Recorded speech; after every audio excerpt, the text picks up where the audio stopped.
Regional party का emergence का geographical angle, geography के थ्रू। चलिए पार्टी के डीप आते हैं कि कैसे कैसे इमर्ज हुआ। एक ये पार्टी है, ये पूरी साउथ वाली है। इसका मेन वजह क्या है? Language, cultural. लैंग्वेज की वजह से कौन कौन सी पार्टियाँ आई? अब देखिए दोनों चीज़ आएगी। अब एग्जाम्पल दे दीजिए आप। डीएमके, एआईडीएमके, जो भी हो, पार्टी का नाम याद है? कोई बात नहीं। लैंग्वेज, ये वाला बेल्ट जो है आपका सोशियो इकोनॉमिक ग्रीन रेवोल्यूशन, समझ पा रहे हैं? हाँ बिल्कुल, सोशियो इकोनॉमिक रीजन में आप बता रहे हैं ग्रीन रेवोल्यूशन की बात कर रहे हैं, है ना? कॉन्सेंट्रेटेड था ना ग्रीन रेवोल्यूशन काफ़ी, उसकी वजह से सैड पार्टी है। नॉर्थ ईस्ट वाले रीजन में है जो ट्राइबल इशू है आपका। ट्राइबल इशू के बाद आपने कहा कि नागालैंड, ये आपने सुना है, के हो गया, आईएम हो गया, ये जो पार्टी है ट्राइबल इशू पे है।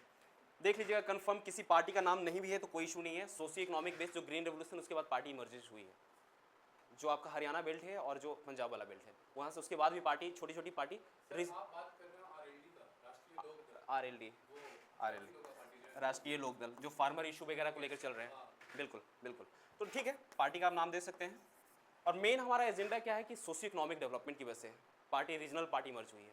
ग्रीन रेवोल्यूशन के बाद काफ़ी डिस्पैरिटी भी हुई है, उसके बाद जो रीजनल पार्टी है काफ़ी मर्ज हुई है। ट्राइबल को लेकर है आपका नागालैंड वाला, जो पार्टीज का नाम याद है। लैंग्वेज को लेकर डीएमके है। एक बताइए आपका दिल्ली में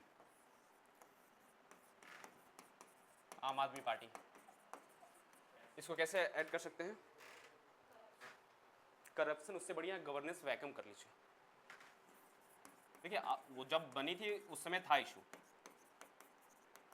है ना, वन पार्टी डोमिनेंस चलते आ रही थी, तो गवर्नेंस वैक्यूम कर लीजिए और आम आदमी पार्टी दे सकते हैं। बिल्कुल आ रहे हैं उस पर।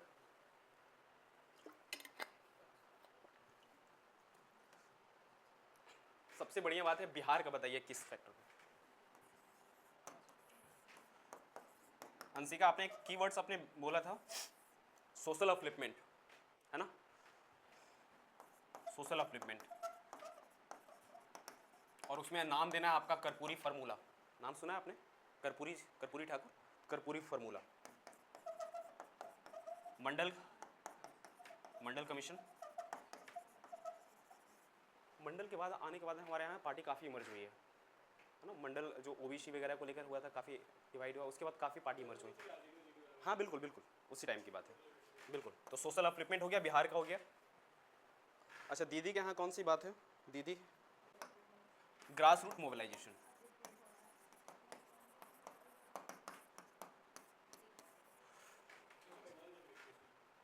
ग्रास रूट मोबिलाइजेशन और एग्जाम्पल टीएमसी वगैरह दे दीजिए, तो ठीक है, बस वजह बता रहे हैं। चलिए देखिए, मायावती, ठीक है, सोशल अपलिफ्टमेंट में डाल सकते हैं आप। देखिए मेन डिस्कशन का मेन अप्रोच क्या है कि आपने सबने बताया कि रीजनल पार्टी का क्या क्या इमरजेंस का वजह है। ये अप्रोच काफ़ी डिफरेंट है। ज्योग्राफिकल व्यू से आप जाइएगा तो आप मैप भी बना सकते हैं, और मैप के थ्रू दिखा भी सकते हैं आप कि यहाँ पर जो पार्टी है, अब किसी पार्टिकुलर रीजन का नाम नहीं लेना है कि तमिलनाडु या फिर वेस्ट बंगाल, ये पूरा साउथ का कॉन्सर्न लैंग्वेज को लेकर आया। उसके बाद काफ़ी पार्टियाँ बनी हैं।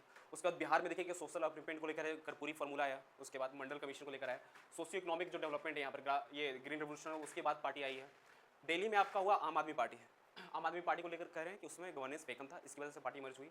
आपका ट्राइबल इशू है, नॉर्थ ईस्ट वाले रीजन में देख रहे हैं कि सबसे बड़ा रीजनल पार्टी का मेन इशू क्या है? कल्चरल आइडेंटिटी की बात कर रहे हैं आप ना, आप कुकी जोमी वगैरह की बात कर रहे हैं, मिकीज वगैरह। बिल्कुल, वेस्ट बंगाल में कह रहे हैं कि ग्रास रूट मोबिलाइजेशन की बात कर रहे हैं। तो 15 साल 10 साल पहले बनी थी, उस समय कुछ और भी था, लेकिन अब एजेंडा चेंज हुआ है, ठीक है, वो हमें उसमें हमें नहीं जाना है। बस हमें कीवर्ड्स लिखना है कि ग्रास रूट मोबिलाइजेशन के इशू को लेकर टीएमसी हमारा एक पार्टी इमर्ज हुआ है।